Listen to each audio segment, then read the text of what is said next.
आप सभी का फिर से स्वागत करता हूं मैं। तो आज का जो हमने टॉपिक लिया है वो है चेतना, कॉन्शसनेस।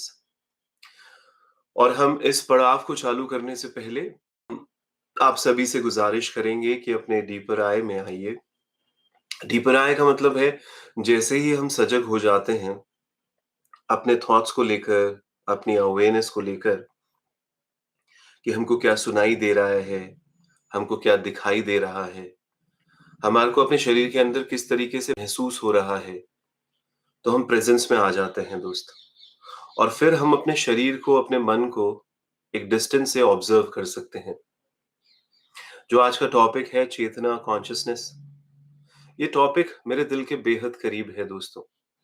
और सभी के दिल के करीब होना भी चाहिए, क्योंकि जो इंसान सिर्फ और सिर्फ अपने आप को एक बॉडी मान के बैठा हुआ है, जो अपने आप को सिर्फ एक मन मान के बैठा हुआ है, उसके विचार मान के बैठा हुआ है, वो इस डीपर आई में कब आएगा? चाहे आप बाइबल पढ़ते वक्त स्पिरिट की बात समझिए, चाहे आप कुरान पढ़ते वक्त आप रूह की बात समझते हैं, उसी प्रकार आप हिंदुओं के अंदर, हिंदू के ग्रंथों के अंदर आप आत्मा की बात करते हैं। गौतम बुद्ध शून्य की बात करते हैं, हमारे अंदर एक शून्य व्याप्त है। आप चाहे उसको कोई भी नाम दे दीजिए, पर एक इलेक्ट्रिसिटी है जो हमारी बॉडी को चलाती है। क्या आप उसके प्रति अवेयर हैं? आपको अपने आप से ईमानदारी से पूछना चाहिए कि कितना समय आप अपनी कॉन्शियसनेस, चेतना को समझने के लिए देते हैं। दोस्तों, हम मरेंगे तो भी हमारी चेतना व्याप्त रहेगी। हम नहीं थे इस शरीर में तो भी हमारी चेतना थी। इस बात को चाहे आप नहीं माने, पर तब भी धीरे धीरे इसकी अनुभूति करना तो चालू करिए। प्रक्रिया मैं समझाता हूं आपको। सिंपल सी बात है दोस्तों, मैं एग्जाम्पल दे रहा था कि भाई, अगर इस कमरे की बत्ती को बुझा दिया जाए, यानी बल्ब को बुझा दिया जाए इस कमरे के, तो इलेक्ट्रिसिटी नहीं बुझेगी, सिर्फ एक बल्ब बुझेगा। यहां तक कि पावर हाउस को भी बम से उड़ा दिया जाए, वैसे तो कोई क्यों करे ऐसा, पर अगर हम उसको भी डिस्ट्रॉय कर दे, पावर हाउस को, तो भी इलेक्ट्रिसिटी नहीं बुझेगी, सिर्फ वो जो पावर हाउस है वो बुझेगा। यानी इंसान जो है, चाहे इंसान ने कितना भी एडवांस हो जाए वो, पर तब भी वो सिर्फ एक एनर्जी को दूसरे एनर्जी फॉर्म में ट्रांसफर कर सकता है। वो एनर्जी को क्रिएट नहीं कर सकता। हमें लगता है कि कुछ क्रिएशन हो रहा है, पर वो क्रिएशन नहीं है दोस्त। ऐसे कहा जाता है हर किताब के अंदर कि जो तत्व है, तत्व तक, तत्व को कभी भी क्रिएट नहीं किया जा सकता। कई बार हम लोग चर्चा करते हैं, उसमें बोला जाता है, अरे सर, आजकल तो बच्चे ही लेबोरेटरी के अंदर पैदा हो जाते हैं, टेस्ट ट्यूब बेबी के फॉर्म में। पर टेस्ट ट्यूब बेबी के अंदर भी जो तत्व है, जो एलिमेंट है, वो लिया जाता है माँ से, पिता से। उस एग को, स्पर्म को जोड़ा जाता है, फिर कुछ क्रिएट होता है। तो चाहे विज्ञान कितना भी प्रगति कर ले, चाहे हम चांद पे पहुंच जाए, मार्स पे पहुंच जाए, चाहे अनंत चीजें, कोई भी चीजें होने लग जाए, ये नहीं दर्शाती दोस्त कि वो कॉन्शियसनेस नहीं है, वो चेतना नहीं है। वो कॉन्शियसनेस, वो चेतना हमारे पूरे शरीर को चला रही है। वो एनर्जी, वो एक डीपर आए, वो एक इलेक्ट्रिसिटी।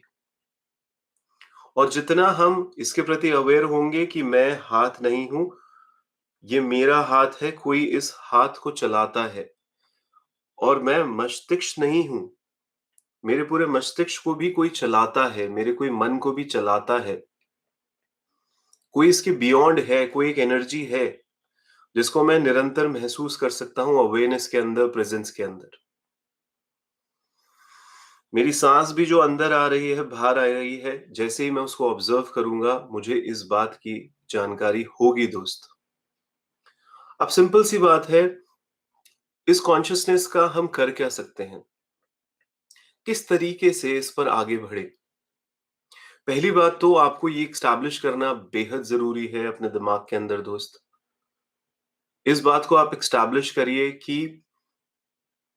आप जिस तरीके से अपने अंदर विचारों को उठाते हो, विचार क्या है दोस्त, मन क्या है, वो कॉन्शियसनेस जब इस दुनिया से कनेक्शन बनाना चाहती है, तो वो मन का उपयोग करती है, थॉट्स का उपयोग करती है। सिंपल सी बात है, जब आप बेहोश हो जाते हो, कोई आपके सर पे बहुत तेजी से डंडा मारे, आप बेहोश हो गए, तो उसका मतलब ये नहीं है कि आपके अंदर की कॉन्शियसनेस चली गई। आप मरे नहीं हैं अभी, आप बेहोश हुए हैं। यानी कि उस वक़्त जो मन का कनेक्शन है, जो थॉट्स का कनेक्शन है आपकी कॉन्शियसनेस से, उसमें गड़बड़ी आ गई। और ये जो कहते हैं कि दुर्गुण और सद्गुण, इसके अंदर एक बात तो आपको एस्टैब्लिश करनी होगी अपने दिमाग के अंदर, कि अगर आप दुखों में फँसे हैं और सुखों के अंदर फँसे हैं, तो आप निश्चित ही शरीर और मन के अंदर ही फँसे हैं। यानी कभी आप दुखी हो जाते हैं, कभी आप सुखी हो जाते हैं। ये सुखी होना और खतरनाक, ये कंफर्ट ज़ोन होना और खतरनाक। जितने भी कंफर्ट ज़ोन के लोग हैं, ये सिर्फ़ और सिर्फ़ टाइम को वेस्ट करते हैं। आपको लगता है यार मैं सुखी हूँ, सुखी। सुखी होना, आनंद होना थोड़ा डिफरेंस है दोस्त। हम ज़्यादातर आनंद वर्ड अपने शास्त्रों के अंदर तब यूज़ करते हैं जब हम डीपर आई के अंदर होते हैं, और सुख को हम प्लेज़रेबल चीज़ें मानते हैं। सेंसरी सेंसरी प्लेजर्स, यानी कि 5 इंद्रियाँ जो है, वो जब-जब उनको कोई खुराक मिलती है जो उसको पसंद होती है, तो हमारी बॉडी से डोपामाइन, ऑक्सीटोसिन, सेरोटोनिन, इस तरीके से हैप्पी हार्मोन्स, हैप्पी केमिकल्स निकलते हैं, हमें अच्छा फ़ील होता है। जितने भी लोग कंफर्ट ज़ोन में हैं, जितने भी लोग सुखी, सो कॉल्ड सुखी अपने आप को बताते हैं कि उनको अभावग्रस्त ज़िंदगी वो नहीं जी रहे, आप सर्वे पढ़िए, ज़्यादातर देखा जाता है, वो सोते ज़्यादा हैं। हाँ दोस्तों, जैसे ही आपकी ज़िंदगी में दुखों की कमी आती है, आप प्लेज़र के अंदर ज़्यादा जाते हैं, तो इंसान सोने ज़्यादा लग जाता है। वो अपनी बॉडी का मूवमेंट कम करना चालू कर देता है। अगर आप उसको भी कहें कि ठीक है सर, मैंने तो देखा है ये जो प्लेज़र वाले लोग हैं, ये तो एक्सरसाइज़ भी करते हैं। The main core concept is this, कि हम लोगों के पास बड़ा लिमिटेड टाइम है। ये ज़िंदगी बहुत छोटी है दोस्त। पिछले 10 साल को भी याद करेगा, तो सिर्फ 10 चुटकियाँ बजा ले और वो टाइम निकल जाता है। सिर्फ चुटकियों के अंदर टाइम निकल रहा है। कैसे निकले आपके पिछले 10 साल? अगर आप अगले 20 साल भी जियोगे, 30 भी जियोगे, 40 भी जियोगे, तो 40 बार चुटकी बजा लो दोस्त।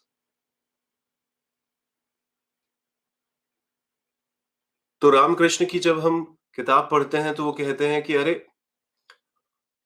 तुम अपनी नाव को खोलते क्यों नहीं हो? तुम अपनी पतवार को खोलते क्यों नहीं हो? वो सर्वशक्तिमान तो निरंतर बैठा हुआ है, तुम्हारी बाट देख रहा है, पर तुम उसके प्रति कदम बढ़ाते क्यों नहीं हो? तुम्हारे पास समय कितना कम है। उसके पास तो बहुत समय है। वो बुलाएगा तुम्हें तब जाओगे? अरे मूर्ख, तुम्हारे पास समय कितना है? और हम बिल्कुल भी नहीं कह रहे वो बुलाएगा तब जाएँगे, यानी कि हमारे को कोई सन्यासी बनना है, किसी चीज़ को छोड़ना है, किसी चीज़ को पकड़ना है, नहीं दोस्त। बेसिक सी बात समझने की कोशिश करनी है, जैसे कि मैं यहाँ पे बैठा हुआ हूँ और मेरे मन के अंदर एक विचार आया कि किसी इंसान से मुझे बेहद नाराज़गी है, गुस्सा है उसके प्रति, और मैं चाहता हूँ उसका बुरा हो जाए। सिर्फ़ समझिएगा इस बात को। मैं चाहता हूँ बुरा हो जाए, मैं कई बार इतना गुस्से से भर जाता हूँ कि मेरे अंदर विचार आता है कि वो मर जाए या मैं उसको मार दूँ। ये भाव मेरे अंदर आया। चाहे ये भाव मैंने व्यक्त भी नहीं किया, समझिएगा इस बात को। चाहे ये भाव मैंने किसी के साथ साझा तक नहीं किया, चाहे ये, क्योंकि सफल होना तो बहुत दूर की बात है। अगर आपके मन में भी ये आ जाता है, यानी कि आपके डीपर कॉन्शियसनेस में, आपकी चेतना के अंदर इस तरीके के भाव आते हैं, उसके बड़े दुष्परिणाम होते हैं दोस्त। कहते हैं ना, चेतना दिखता है भगवान। जब भी हम लोग मंदिर में जाते हैं, मस्जिद में जाते हैं, गुरुद्वारा में जाते हैं, ध्यान के अंदर बैठते हैं, कोई भी हम काम करते हैं जो उपासना का काम होता है, जो हमारी पद्धति है उपासना करने की, उसमें ये सारे रिचुअल्स काम नहीं आते दोस्त। जो मेन चीज काम आ रही है, वो है हमारी चेतना कैसी है, हमारी कॉन्शियसनेस कैसी है। तुमने सही मायने में कुछ अच्छा सोचा, डीपर वे में तुमने ग्रैटिट्यूड के भाव में रहे, तुम धन्यवाद के भाव में रहे, तुम डीपर आए से सही मायने में लोगों का भला चाहते हो, जो तुम्हारा बुरा भी करते हैं उसके प्रति भी तुम्हारे मन में पाप नहीं है, यानी कि तुम्हारे मन में कोई दुर्भावना नहीं है, सद्भावना ही है, वो निश्चित ही फलित होगी दोस्त। ऐसे कहा जाता है कि ये जो कॉन्शियसनेस है, ये ना तो कभी मरी थी ना कभी मरेगी, ये हमेशा रहेगी, ये हमेशा रहेगी, ये हमारे जाने के बाद भी रहेगी, और हमारी गति उसी से होगी। गति का मतलब है कि हम अपनी कॉन्शियसनेस को गिराते चलेंगे, दुर्व्यवहार से, दुर्भाव से, दुर्विचार से, यानी कि नेगेटिव विचारों से, नेगेटिव बिहेवियर से, नेगेटिव थॉट पैटर्न से। जो इमोशंस है अगर हमारे अंदर नेगेटिव है, तो निश्चित ही हमारी जो चेतना है, कॉन्शियसनेस है, वो फॉलन हो रही है दोस्तों। पता भी नहीं चलेगा किसी को, हम बैठे बैठे भी फॉल हो जाते हैं। और जो भी आप अच्छा करते हैं, हमेशा याद रखिए, चाहे वो सफल भी ना हो, मैं यहां बैठूं और मैं प्रार्थना करूं, इस पूरी पृथ्वी लोक के लिए प्रार्थना करूं, जितने भी लोग, जितने भी जीव इस पृथ्वी पे व्याप्त है, मैं उनकी शांति के लिए प्रार्थना करूं, वो जाया नहीं होगी दोस्त। वो ना केवल आपकी कॉन्शियसनेस को प्योर करेगी, आपके वाइब्रेशन भी काम करेंगे। चाहे उस शक्ति की जो सीमा हो वो बड़ी ही सीमित हो, पर तब भी उससे बड़े फायदे हैं दोस्त, बहुत फायदे हैं। इसको इस तरीके से भी समझा जा सकता है, गौतम बुद्ध और महावीर का जो समय है वो बहुत ही सिमिलर, सेम टाइम पे हुए, गौतम बुद्ध और महावीर। और ऐसे कहा जाता कि 50-50 हजार भिक्षुओं एक साथ चलते थे जब गौतम बुद्ध निकलते थे। और बिहार के एरिया को आपको पता ही है, बिहार को बिहार विहार क्यों कहा गया, क्योंकि वहां पे भिक्षु विचरते थे, यानी बिहार करते थे, विहार करते थे। और वो जब निकलते थे बिहार से, जब गौतम बुद्ध अपने 50,000 भिक्षुओं को लेकर निकलते थे एक जगह से दूसरी जगह पर, तो उस पूरे एरिया के अंदर क्राइम रेट्स कम हो जाती थी दोस्त। उस पूरे एरिया के अंदर चोरियां होना कम हो जाती थी। आप सोचिए ना, इतनी पवित्र विचार लेकर कोई इंसान एक जगह से दूसरी जगह पे मूव कर रहा है। पवित्र विचार का मतलब क्या हुआ, अगर उसको मानव के टर्म्स में बात करी जाए तो, यानी कि एक डीपर आई के अंदर जो कॉन्शियसनेस है, चेतना है, वो इतनी प्योर है, तो उस प्योरिटी वाले विचारों का अगर एक समूह, एक इतना बड़ा समूह, 50-50 हजार भिक्षुओं का समूह जब एक जगह से गुजरता होगा, तो उस पूरे एनवायरनमेंट की किस तरीके से काया पलट होती होगी। सोचिए, विचारिए। तो गौतम बुद्ध अपनी किताबों में निरंतर इस बात को एस्टैब्लिश करते हैं, लिखते हैं, लगातार जो भी उन्होंने बोला, उनका जो भी संकलन हुआ, हम लोग जो भी पढ़ते हैं उसमें वो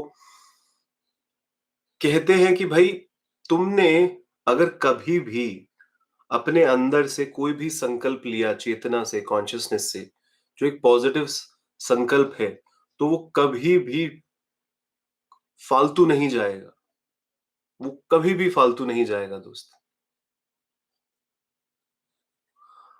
अब अगर आप इसको एक कहानी से समझें,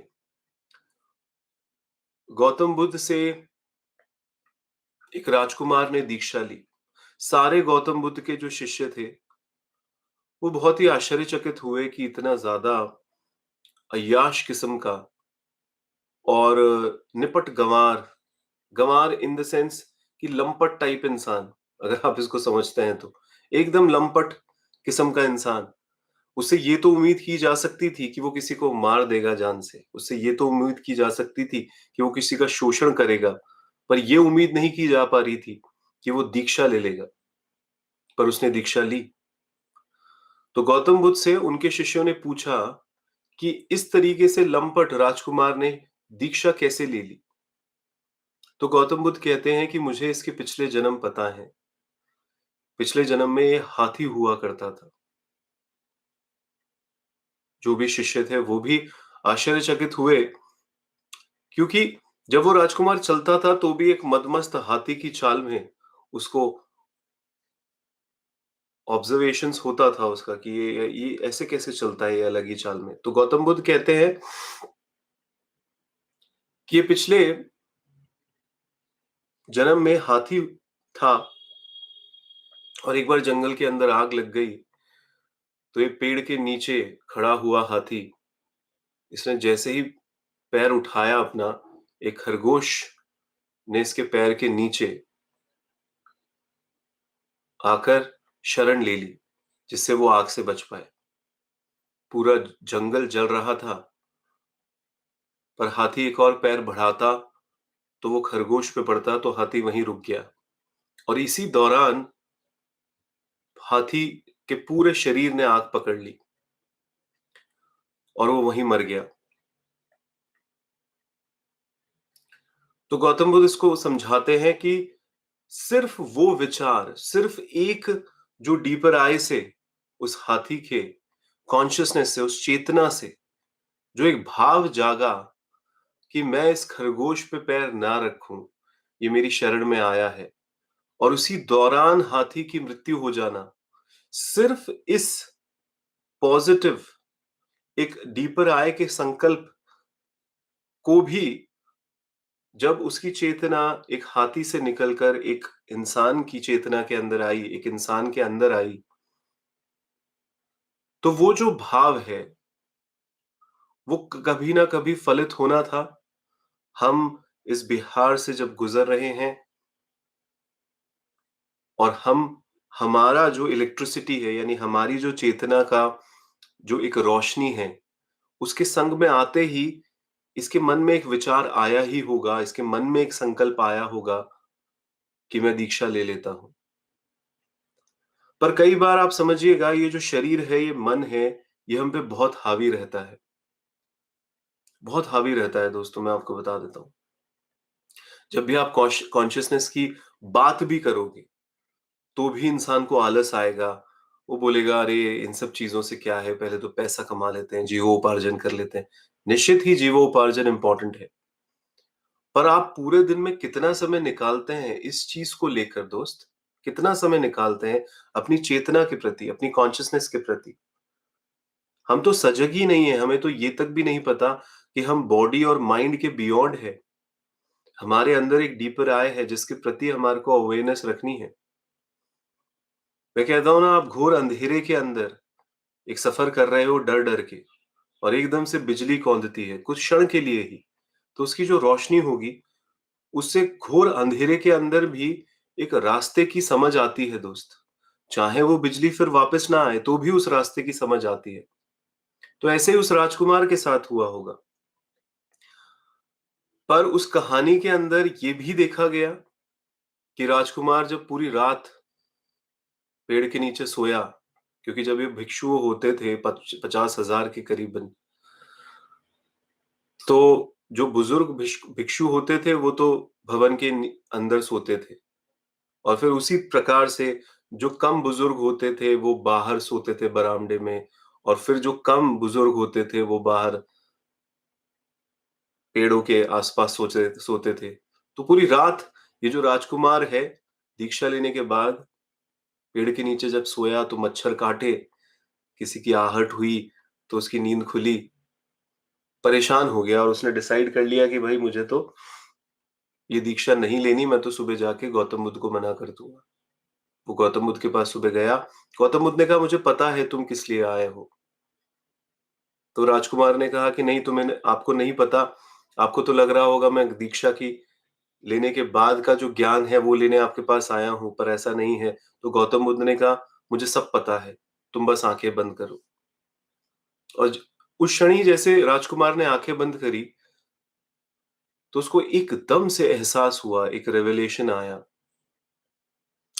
क्योंकि गौतम बुद्ध की जो चेतना, कॉन्शियसनेस की प्योरिटी है, उसकी जो वाइब्स हैं, उसके संग में वो आया। और संग में आते ही उसके ज्ञान चक्षु खुल गए दोस्त। उसको इस बात का एहसास हो गया कि वो पिछले जन्म में एक हाथी था। और सिर्फ एक संकल्प जो उसके मन में आया था कि मैं इस खरगोश की जान बचाऊं, मैं इस खरगोश को अपने पैर से ना कुचलूं। जब वो इतना क्रांति ला सकता है कि वो दीक्षा ले सकता है, तो अगर उस चेतना पे वो काम करे, प्योरिटी लाए, तो ना जाने वो कितना ज्यादा सही मायने में अपनी जिंदगी को पॉजिटिव वे में लेके जाएगा, ना कि नेगेटिव वे में। तो दोस्त, ये बेहद इंपॉर्टेंट। पहली बात तो मैं आपका टीचर नहीं हूं, आप सब मेरे दोस्त हैं। ज्यादातर ये जो टीचर्स होते हैं, जो स्पिरिचुअल नॉलेज भी देते हैं, आप इनकी आवाज सुनिएगा, ये बड़े स्ट्रिक्ट रूल्स बताते हैं। मैं आपको कोई रूल्स रेगुलेशंस यहाँ पे बताने नहीं आया हूं। मैं आपसे सिर्फ इतना कहने आया हूं दोस्त, कि अवेयरनेस रखो। इस बात की अवेयरनेस रखो आप, कि जब भी आप इस पर सोचते हैं, इस पर विचारते हैं, आप इसका एक थॉट अपने दिमाग के अंदर बिल्डअप करते हैं कि मेरी कॉन्शियसनेस है, मेरी चेतना है। अब मुझे ये देखना है कि मुझे इस पर काम कैसे करना है आज से, किस तरीके से मुझे इसको बिल्डअप करना है, इस थॉट प्रोसेस को।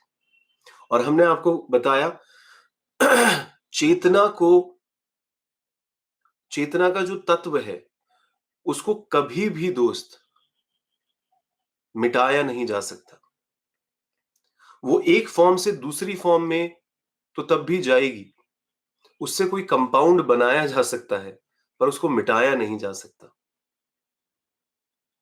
चाहे कितना ही ये विज्ञान आगे बढ़ जाए, पर तब भी वो जो तत्व है, क्योंकि ये मैं नहीं कह रहा हूं, ये सारी किताबें आप पढ़ लेंगे तो आपको पता चलेगा। क्योंकि आज का जो नास्तिक इंसान है, वो किस तरीके से बात करता है दोस्त। कभी भी हम नास्तिकों से मिलते हैं जो उस सर्वशक्तिमान पे बिलीव नहीं करते, और जो अपने अंदर की एनर्जीज पे बिलीव नहीं करते, वो सिर्फ अपने आप को शरीर और मस्तिष्क और मन मान के चल रहे हैं। वो मान रहे हैं कि इसके अलावा कुछ भी नहीं है। और मैं हमेशा से कहता हूँ, उस अदृश्य शक्ति के प्रति, मेरा वो सेशन सुनिएगा अदृश्य शक्ति का, कि कैसे हर जगह व्याप्त है, और हम मूड बन के घूमते रहते हैं, यानी कि हम देखकर भी उसको अनजान बनते हैं। तो इसके प्रति अवेयरनेस रखना बहुत आवश्यक, बहुत हमारे को समझना होगा। और देखिए, जैसे ही चेतना और कॉन्शियसनेस की अनुभूति इंसान को होने लग जाती है, तो उसको पता चलता है कि भाई, मेरी जिंदगी का सही मायने में मकसद क्या है। अगर एक इंसान सिर्फ आया है इस जिंदगी में दुख सुख भोगने, और वो दुख सुख भोगेगा और निकल लेगा, वो ना तो पहले कभी था ना कभी होगा, तो ये जो थॉट प्रोसेस है, ये कितना एक कुएं का थॉट प्रोसेस है दोस्त।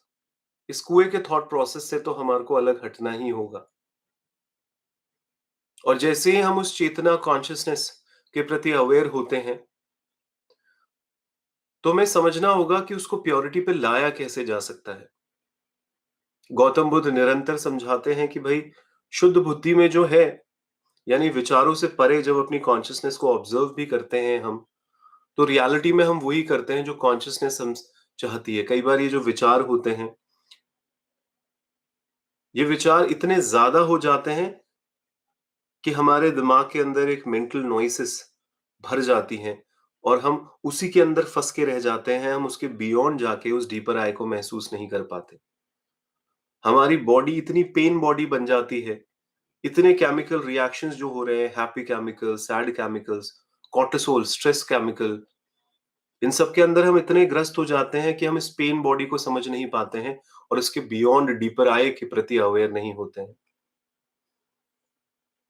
तो वो जो डीपर आई है, जो कॉन्शियसनेस है, उसमें अगर आपने कोई भी एक अच्छा संकल्प लिया दोस्त, वो कभी भी फालतू नहीं जाएगा। और उसमें आपने कोई भी दुर्भाव को डेवलप किया, एक नेगेटिविटी को अपने अंदर डेवलप किया, वो चाहे असफल भी हो जाए पर तब भी वो आपकी चेतना को गंदा करेगा दोस्तों। हम जब भी उपासना करें तो बार-बार अपनी चेतना के प्रति अवेयर होएँ। आपकी नीयत कैसी है? जो नीयत है वो बेसिकली कॉन्शसनेस की बात की जाती है, चेतना की बात की जाती है। इसकी तो बहुत गंदी चेतना है, इसकी तो बहुत गंदी नीयत है। जो मैं एक सो कॉल्ड धार्मिक परिप्रेक्ष्य में ये बात कह रहा हूँ। गंदी का मतलब क्या है? जो भी चीज़ आपको नीचे ढकेले, आपको नेगेटिव बनाए, आपको दुख-सुख में ही अटका दे। हम बात कर रहे हैं कि 100 लोग भी अगर आप उठा लेंगे, जो मोस्ट क्रिएटिव लोग हैं, तो ये शॉकिंग फिगर है कि सिर्फ 2 टू 3% लोग ही होते हैं उनमें से, जो सही मायने में प्लेज़र सीकिंग है और तब भी वो बहुत क्रिएटिव बन पाए। यानी कि खूब सोते हैं, यानी कि आलसी हैं, सिर्फ मज़े में ग्रस्त हैं और बहुत कुछ क्रिएट कर पाए। ये अभाव जो होते हैं ज़िंदगी के, ये जो दुःख होते हैं तब भी उसका सृजन एक क्रिएटिविटी के फॉर्म में हो जाता है। पर ये सुख वाले लोग तो बड़े बुरे फंसे हुए हैं। तो दुख-सुख जो जी रहे हैं उसी में ही टाइम वेस्ट नहीं करना है। इस चेतना, इस कॉन्शसनेस के प्रति अवेयर होना है। उस सर्वशक्तिमान के पास तो समय ही समय है। हम इस जन्म में नहीं करें, 10,000 जन्म के बाद भी करें और उसके प्रति सजग होएँ, उसके प्रति जाने का विचार करें तो उसको कोई फ़र्क नहीं पड़ता। क्योंकि सर्वशक्तिमान कभी भी फ़ोर्स अप्लाई नहीं करता आपकी फ्री विल पे। हर एक इंसान को, हर एक कॉन्शसनेस को, हर एक चेतना के पास एक फ्री विल होती है दोस्त, हमेशा याद रखिएगा। फ्री विल, हमें फ्रीडम है। हम ये कह सकते हैं कि वी आर द को-ऑथर, हम सिर्फ कठपुतली नहीं है भगवान के हाथ में। हम सिर्फ कठपुतली नहीं है। हमारी भी एक कर्ता का भाव है हमारे अंदर एक मैं का भाव है। निश्चित ही हम उसको सरेंडर कर सकते हैं उस डीपर आई के लिए। उस हायर इंटेलिजेंस के सामने हम इस डीपर आई को सरेंडर कर सकते हैं। पर तब भी इस फ्री विल को वो भगवान कभी भी नहीं छीनेगा आपसे। आप पे डिपेंड करता है आप अपनी लाइफ में करना क्या चाहते हो। मैं क्यों कह रहा हूं कि मैं आपका दोस्त हूं, मैं कोई टीचर नहीं हूं। क्योंकि हमारा एम सिर्फ इतना है कि ये जो अवेकनिंग सीरीज हमने चलाई है, स्पिरिचुअल सीरीज हमने चलाई है, जितनी भी तमाम किताबें हम पढ़ते हैं, हम इतने सारे अलग-अलग रिलीजन्स को पढ़ रहे हैं दोस्त। अलग-अलग जो किताबें हुई, फकीरों की किताबें हुई, उसका जो संकलन है, वो सब हमने खरीद रखा है और वो आपके साथ साझा कर रहे हैं। आपके पास फ्रीडम है, अब आप क्या करना चाहते हैं अपनी ज़िंदगी के साथ। कोई हम आपको रूल रेगुलेशन यहाँ पे नहीं बता रहे हैं, कोई हम आपको कहीं पे फँसाने की कोशिश नहीं कर रहे हैं, आपकी मर्ज़ी। पर एटलीस्ट इन बातों को सुनने के बाद इन पे थोड़ा चिंतन तो करिएगा। इन बातों को अगर आपको डस्टबिन में भी फेंकना है, खिड़की के बाहर भी फेंक देना है कि हम तो मस्त जिएँगे, मस्त रहेंगे, तो ये मस्त में कहीं आप अस्त तो नहीं हो रहे, इस पर चिंतन तो ज़रूर कर लीजिएगा दोस्त। क्योंकि हम तो जो बोल रहे हैं अपनी कॉन्शसनेस को प्योर करने के लिए बोल रहे हैं जी। हाँ जी, हम तो बड़े स्वार्थी हैं उस वे में। पर क्या पता ये जो गंगा बह रही है, इसमें बाकी के लोग भी हाथ धो लें, उनके भी मैल थोड़े कम हो जाएँ, उनके भी पाप कर्म थोड़े कम हो जाएँ। यानी कि जो उनके अंदर एक दुर्भाव पनपते हैं और उनको लगता है इससे क्या फ़र्क पड़ता है यार? अगर हमने कोई फालतू की चीज़ देख ली, फालतू की चीज़ सुन ली, फालतू की चीज़ महसूस कर ली, उससे क्या फ़र्क पड़ता है? जैसे आप मिट्टी में लोटिए, जाके बाथरूम में नहा लीजिए, तो सब कुछ ठीक हो जाता है। इस तरीके से आप चेतना को ठीक नहीं कर सकते दोस्त। अभी तक आपने जो भी नेगेटिव सोचा, वो आपकी चेतना पे दिखेगा, निश्चित ही दिखेगा और जो भी आपने पॉजिटिव किया, वो भी आपकी चेतना पे छाप छोड़ेगा। अब बस ये है कि आज से अगर हम ये ठाने, आज से ह हम लोग इस बात को डिसाइड करें अपनी ज़िंदगी के अंदर कि मैं निश्चित ही यार अब तो इस पे काम करूँगा, बहुत काम करूँगा। बोधि धर्म जो हुए, गौतम बुद्ध के शिष्य थे, जब वो चाइना गए तो एक राजा से मिले, चाइना के किंग यू के सामने उपस्थित हुए, तो राजा ने कहा कि भाई मैंने इतने पुण्य कर्म किए हैं, मुझे इसका क्या फायदा मिलेगा?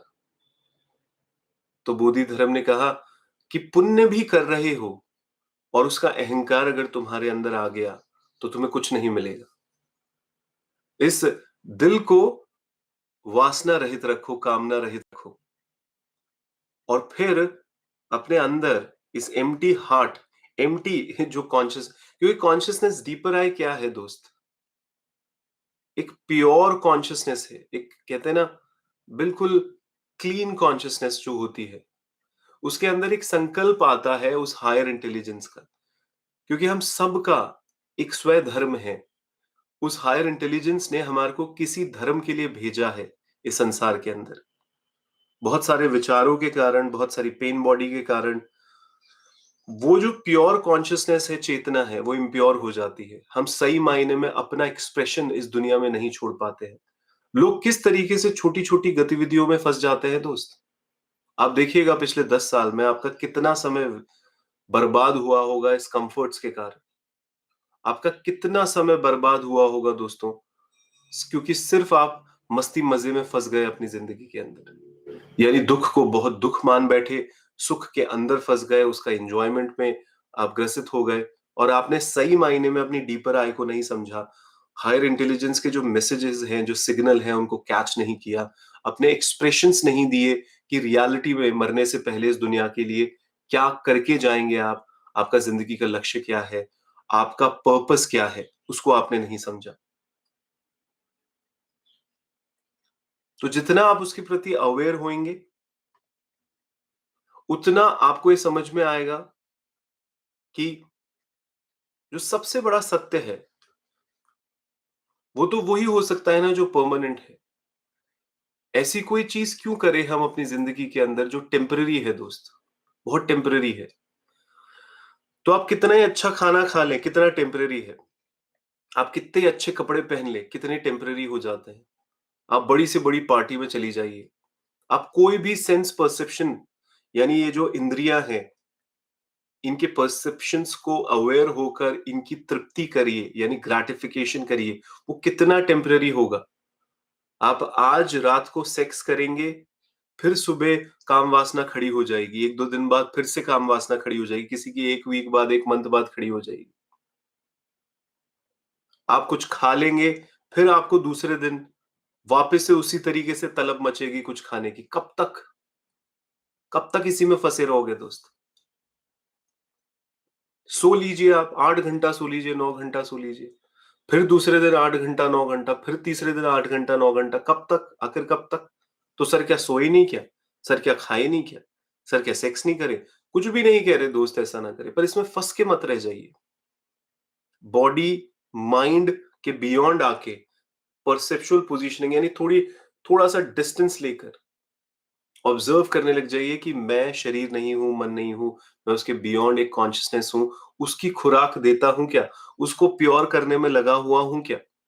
कहीं वो तो इम्प्योर नहीं हो रही है, कहीं उसका जो एस्टैब्लिशमेंट है वो तो नेगेटिव नहीं हो रहा है। तो दोस्तों, हम लोगों ने आज आपसे बात करी और चेतना कॉन्शसनेस पे बात करी। बहुत इंपॉर्टेंट टॉपिक है। आप इस जर्नी के अंदर, जो स्पिरिचुअल जर्नी, जो अवेकनिंग की जर्नी है, एनलाइटनमेंट की जर्नी है, मैंने शायद 10-12 लेक्चर्स दिए हैं। मैं आप सभी से गुजारिश करूंगा, बाई चांस आपके कोई भी लेक्चर मिस आउट हुआ है, तो हम रोज सुबह 6 बजे बैठते हैं दोस्तों और चर्चा करते हैं। हम कोई साधु नहीं है, कोई महात्मा नहीं है, हम सिंपल से लोग हैं आप ही की तरह, किताबें पढ़ते हैं। तो हम जब किताबें पढ़ रहे थे पिछले 10-12 सालों में, 2000 से ज्यादा किताबें, अभी तो 2500 के तकरीबन किताबें हम लोगों ने ऑब्जर्व करी हैं, उसमें से कई सारी स्पिरिचुअल बातें आई। तो हम लोग सॉफ्ट स्किल्स के ट्रेनर हैं, लाइफ स्किल्स के ट्रेनर हैं। तो हमारा मन बहुत किया कि ये जो बातें हैं, स्पिरिचुअल बातें हैं, ये इतनी कॉमन बातें तो है नहीं कि दोस्तों अपने प्रोग्राम्स के अंदर वैसे डाल दें। तो हमने सुबह की ये सीरीज चालू करी है और कोई भी बातें मन माफिक नहीं बोलते हैं। आप हमारे सारे लेक्चर्स पढ़ लीजिए। बहुत मुश्किल से हम कॉन्सेप्ट्स को समझ पाते हैं, आत्मसात कर पाते हैं, उसको जीना चालू करते हैं अपनी ज़िंदगी में और आप लोगों के साथ वो साझा करते हैं। कोई रूल रेगुलेशंस नहीं है ये।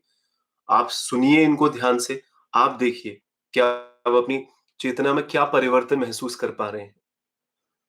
कोई किसी को अवेकनिंग नहीं दे सकता, कोई किसी को स्पिरिचुअल नहीं बना सकता, कोई किसी को एनलाइटन नहीं कर सकता। मेरी औकात तो बिल्कुल ही नहीं है दोस्त।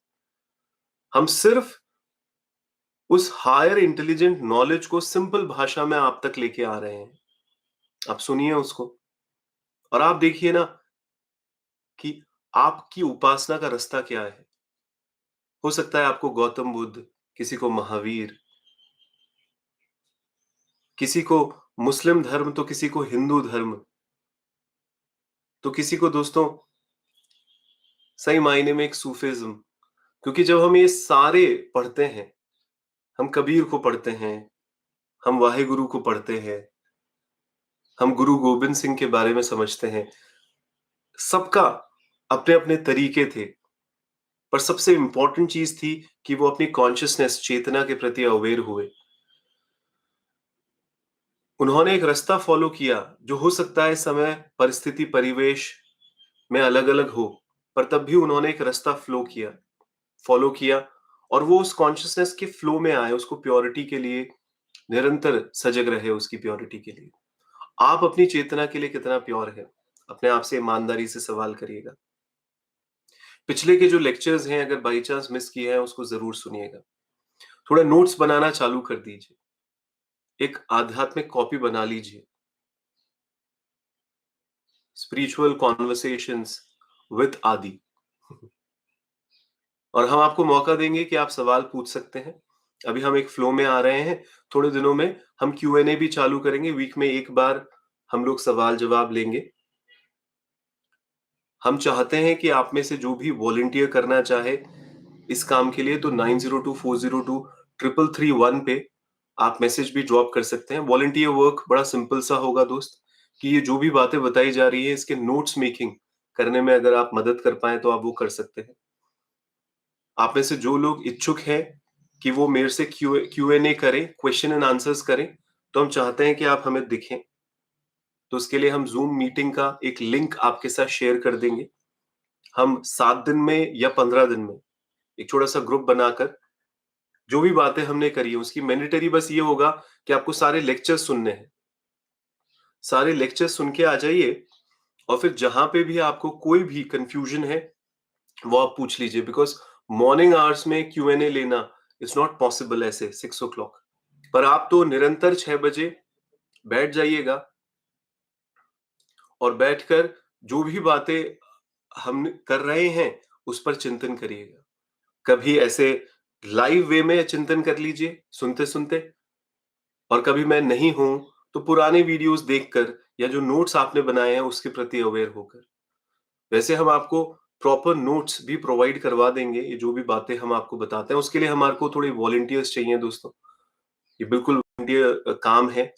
किसी से कोई रुपया नहीं लिया जा रहा है इसका और हमारा बस मन है कि हम इतना जीवोपार्जन के लिए करते रहते हैं, लाइवलीहुड के लिए, पूरे दिन इसी के लिए ही काम करते हैं, तो क्यों ना कुछ समय निकालें और ये जो स्पिरिचुअल जर्नी है, अवेकनिंग की जर्नी है, एनलाइटनमेंट की जर्नी है, इसके प्रति सजग होएँ। आप लोगों के पास इतना समय नहीं है कि किताबें पढ़ें, उसमें से निकालें, तो हमारा काम वही होता है कि वो बातें समझ के आप लोगों के सामने सामने पेश करें, जो थोड़ा बहुत हमें मदद कर सकते हैं नोट्स बनाने में, कि वो इस बातों को सुने और उसके नोट्स बनाएँ और मैं किताबों के एक्सट्रैक्ट भी बता दूँगा कहाँ-कहाँ से हम क्या बोलते हैं, तो उससे भी फ़ायदा होगा दोस्तों। तो बहुत-बहुत धन्यवाद। इतनी बड़ी संख्या में आप लोग आते हैं और हमें सुनते हैं। ऐसे ही सुनते रहिए। ये लंबा साथ है दोस्तों, हमें नहीं पता। हो सकता है 1 साल चले, 2 साल चले, 5 साल चले, हमें नहीं पता कुछ। हम इस जर्नी पे हैं। मैं तो वही करता हूँ दोस्तों जो इंट्यूशन से आता है। मेरे अंदर ही एक भाव आया कि मैं इस चीज़ को चालू करूँ और मैंने चालू कर दी। मैं ज़्यादा से ज़्यादा कोशिश करता हूँ कि मैं अपने डीपर आई के अंदर रहूँ और जो मुझे वो परवरदिगार जो अल्लाह है, जो वाहेगुरु है, जो ईश्वर है, जो मुझे मैसेजेस दे रहा है मैं उसको सुन सकूँ और मैं उसको जी सकूँ अपनी ज़िंदगी में। मैं उसको एक्सप्रेस कर सकूँ।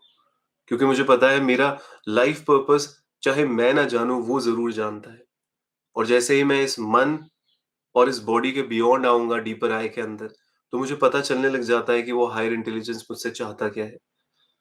कोई फॉलोवरशिप की भूख नहीं है दोस्त, कोई ये एम नहीं है कि भैया ज़्यादा से ज़्यादा लोगों तक निश्चित ही हम चाहेंगे कि लोग ज़्यादा से ज़्यादा लोग सुने और उनकी ज़िंदगी बदले। पर ऐसा कोई भाव नहीं है कि कहते हैं ना कि लोग अलग-अलग इंटेंशंस के साथ कोई काम चालू करते हैं। हमारा तो एक ही इंटेंशन है कि हम खुद के प्योरिटी में आएँ, खुद की चेतना के लिए कुछ काम करें और उसके वाइब्रेशन से, उसकी लाइट से अगर किसी को भी फ़ायदा होता है, तो इससे बेहतर बात हो क्या सकती है दोस्त? That's all, thank you so much. बहुत अच्छा लगा आप लोगों से बात करके। यूँ ही आप लोग आते रहिए, बहुत अच्छा लगता है। Thank you so much. Thank you.